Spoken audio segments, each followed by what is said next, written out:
Good day, YouTube. Allow me to introduce myself. I am the Cynic Sage. I was traveling back and forth through the internets one day, and I came across an article in an Australian newspaper that grabbed my attention. You see, in Australia, there's an organization called Mercy Ministries, which claims to help hurt and vulnerable women recover from abuse, drug addiction, eating disorders, and other mental illnesses, except, how to say this, it doesn't. Rhiannon Canham Wright was a teenage drug addict suffering depression and seeking help. Instead, she says she became the victim of a Bible cult and held captive for 9 months. You had to ask permission to go to the toilet. You had to ask permission to even go over to your room to brush your teeth in the mornings. Rhiannon paid $200 entry fee and had to sign over all her Centrelink payments. I was allergic to mushrooms and I was forced to eat them. Rhiannon also claims she was subjected to group exorcisms. The reason why I'm stating it's an exorcism is the way that they went about it, by laying hands, pushing you onto the floor. I never saw a psychologist or a psychiatrist while I was there. All I saw were Bible students, Bible college students, or people that were in the local church that were high up. That's all I saw there, no one else. Sadly, the world of Christian counseling has seen this kind of thing before, in cases like Love in Action and the Teen Challenge Ministries. One problem with these Christian counseling programs like Mercy Ministries is that their goal is not to provide the patient with accredited psychiatric care, insight, and the means to help themselves overcome their problems, with goals of, I guess, what I could call secular psychiatric medicine, psychiatric care. The goal of these ministries is to create people who stand in front of a video camera and say how great the ministry is and how people should donate money to them. But even then, you can't help but notice that Mercy has become one big ball of fail, as not just have Naomi Johnson and Rhiannon Canham Wright gone to the public with how they were mistreated at the hands of the Mercy cult, but numerous other Mercy girls are also coming out, and this isn't just in Australia, but also in places like in the North American branches. For more on this, I recommend you check out the ex-Mercy stories at Sean the Blogonaut's blog. The URL is actually, I think it should be well, just to your right.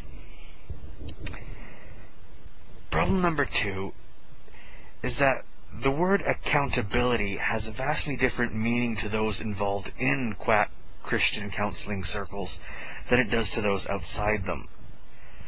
For example, a ministry that practiced accountability as we understand it would practice transparency, have trained and accredited psychiatric counselors, hold themselves to strong ethical guidelines that would prevent abuse, and other such things.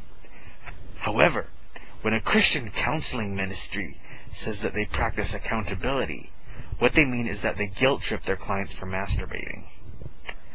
The third thing, and this is the saddest of them all, is that the leaders of these ministries are looking at the Church of Scientology and saying to themselves, hey, why can't we be more like that?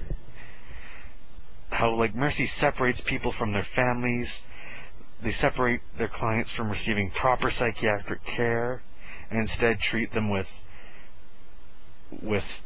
Bible readings and exorcisms, which even when you look at the more mainstream schools of Christian counseling, even they recognize that it's simply reading Bible verses won't help someone with an eating disorder. Not to mention the exploitation of vulnerable human beings for financial gain. It's like Mercy Ministries is like a less expensive version of the Church of Scientology. Hey, that should be their slogan. Mercy Ministries. It's like the Church of Scientology, but less expensive. Not only that, but Mercy Ministries now has a survivors group. If your goal is to make a ministry to help people, you've ultimately failed when that ministry has a survivors group. Their goal was to help vulnerable women piece their lives back together. And now there's a group to help vulnerable women piece their lives back together after Mercy fucked them up. Seriously. Mercy is fail. Fucking fail. But if that wasn't bad enough, now these unethical shit stains are posting their ads on YouTube.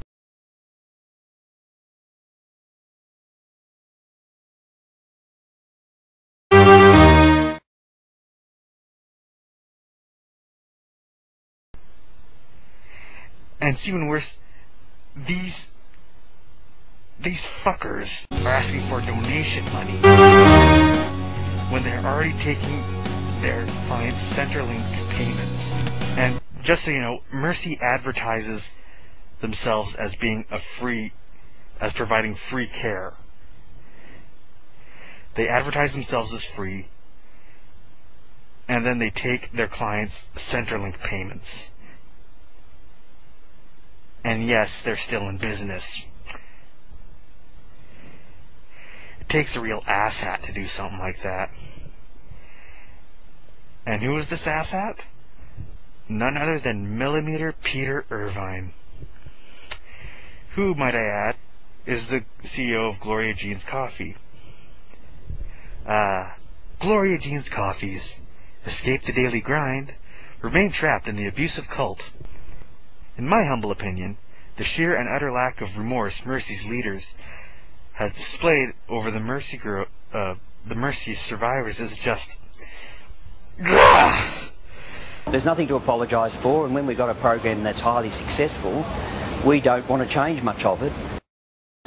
I mean, just look at what's for sale in Mercy's bookstore. And what do we have here? A book on how to win in business! Yeah, that's right. A book on how to win in business being sold out of a Christian counselling ministry for helping women with psychological problems. And what is it with these ministry promotional ads and crappy guitar music anyway? How about we switch it up a bit?